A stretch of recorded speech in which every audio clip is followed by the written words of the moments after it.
Bueno, Marian y teleaudiencia, un tema importante a considerar por lo que últimamente hemos visto y tiene que ver con cirugías.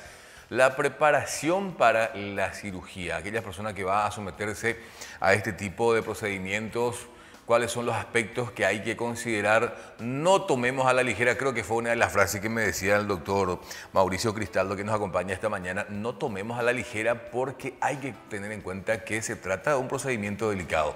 Doctor, buenos días, gracias por acompañarnos y hablemos de la preparación, todos los aspectos importantes que tiene que ver con la persona que va a someterse a una cirugía.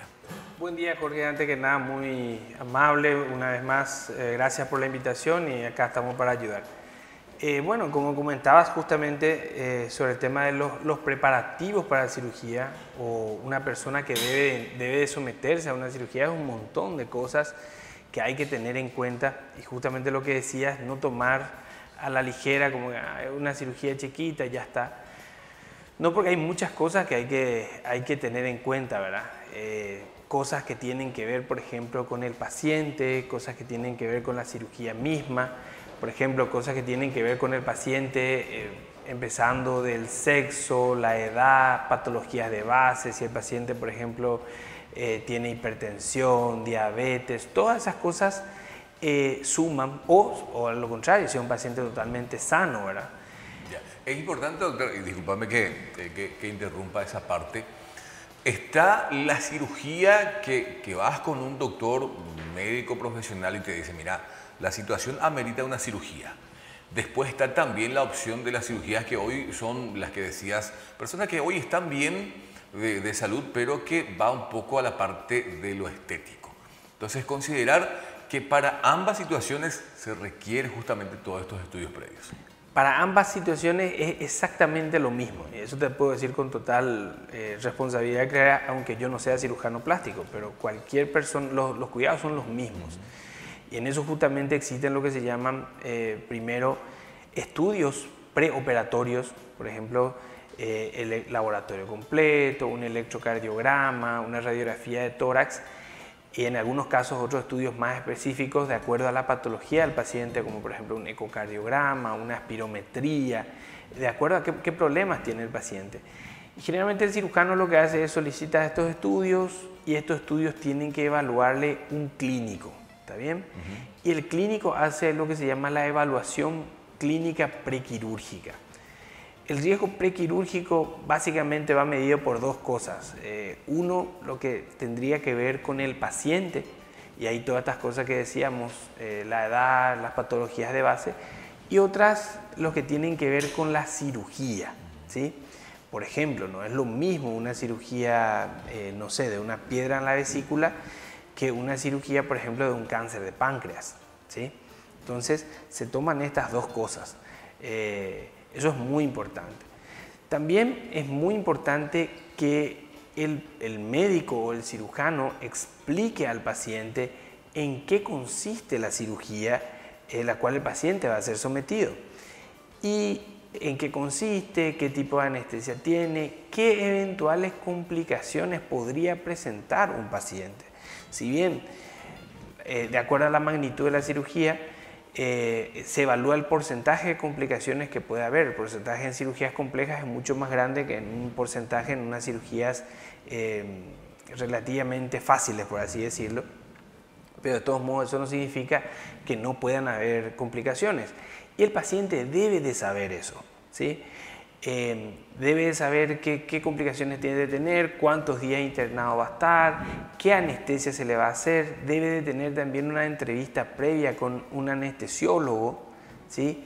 Debe saber dónde va a ser sometido a esa cirugía y si ese hospital o ese sanatorio cuenta con todo el equipamiento para poder resolver eventuales complicaciones.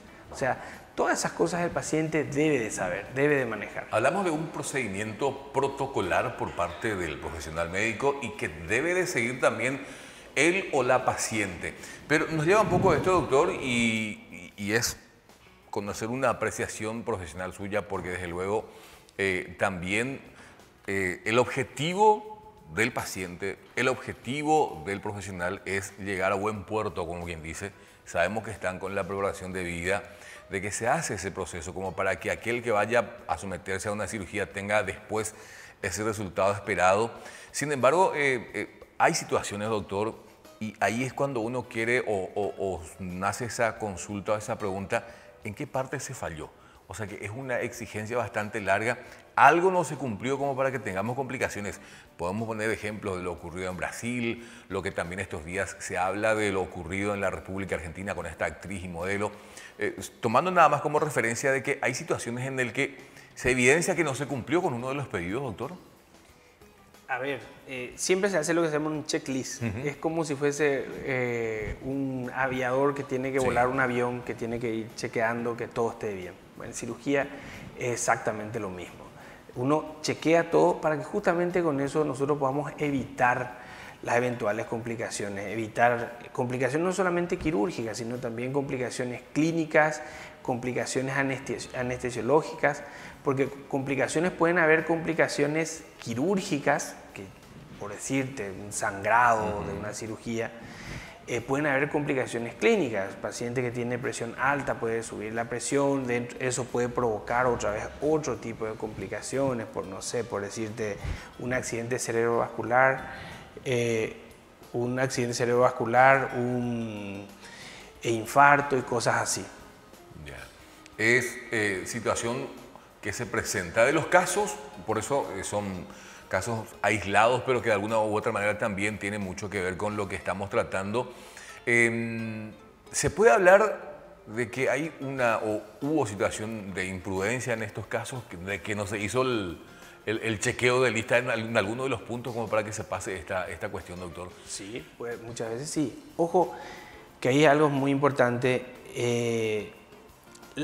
Una de las formas también de evitar una complicación es hacerlo, por ejemplo, en el caso, hablando netamente de cirugía, hacer lo que se llama una cirugía programada, ¿sí? Porque muchas veces ese checklist que estamos diciendo no se puede hacer, por ejemplo, en caso de cirugía de urgencia. De mucha urgencia. Exactamente. ¿Por qué? Te pongo simplemente un ejemplo. Imagínate que, no sé, por decirte tu papá o alguien consume unos medicamentos que son anticoagulantes, ¿sí? Generalmente los anticoagulantes hacen que la sangre no coagule. Entonces, obviamente eso te da un cardiólogo por ciertas patologías que tenés en el corazón, ¿está bien? Si es una cirugía programada, muchas veces nosotros, o sea, siempre hablamos con el cardiólogo, con el paciente, hacemos una reunión, nos ponemos de acuerdo, cuántos días va a suspender su anticoagulante, qué medicamentos tiene que tomar en vez de ese anticoagulante, y hacemos la cirugía programada. Muchas veces en una cirugía de urgencia eso no pasa. ¿Por qué? Porque el paciente, si llega, por decirte, con una peritonitis, si vos dejás evolucionar la patología, en ese caso va a ser peor. Va a ser peor. Entonces nosotros ahí corremos con un riesgo entre sangrado e infección. ¿Se entiende? Sí. Entonces esas son muchas veces las cosas donde no se puede hacer todo. Se hace lo que se puede. ¿Se entiende? Porque la urgencia lo amerita. Entonces una de las formas de prevenir eso es, por ejemplo, hacer una cirugía programada. En el caso de un paciente una de las patologías más frecuentes que hacemos, por ejemplo, piedra en la vesícula, litiasis vesicular. Lo ideal es que el paciente vaya, consulta y pueda hacerse una cirugía programada antes que se complique y tengamos que operarle de urgencia. Doctor, agradecemos el tiempo y por acompañarnos también esta mañana. ¿Está en el Sanatorio de la Trinidad? La Trinidad, sí. ¿Qué días está teniendo? Prácticamente todos los días, de mañana y tarde. Bueno, la gente que quiera consultar con el doctor Mauricio Cristaldo, hay un número de agenda que se maneja a la perfección, donde también se puede tener ya la lista para poder justamente consultar. ¿Y en el hospital regional también? Sí, en el hospital regional estoy los días martes haciendo lo que es la especialidad de coloproctología y colonoscopía. Ya, ¿y en la Trinidad también? La Trinidad también. Bien, doctor, agradecido por este tiempo y le vamos a estar oportunamente volviendo a invitar para que nos acompañe y justamente podamos compartir más temas del bloque de salud, porque es muy importante y estas informaciones que también pueden colaborar para con la ciudadanía. Gracias por la visita. No, el agradecido soy yo, Jorge, una vez más, y si podamos ayudar, adelante. Muchísimas gracias. Doctor Mauricio Cristaldo con nosotros aquí en estudio. Y Marian, vamos a ir con regalos. Tenemos para nuestros televidentes los que van haciendo la tendedera esta mañana.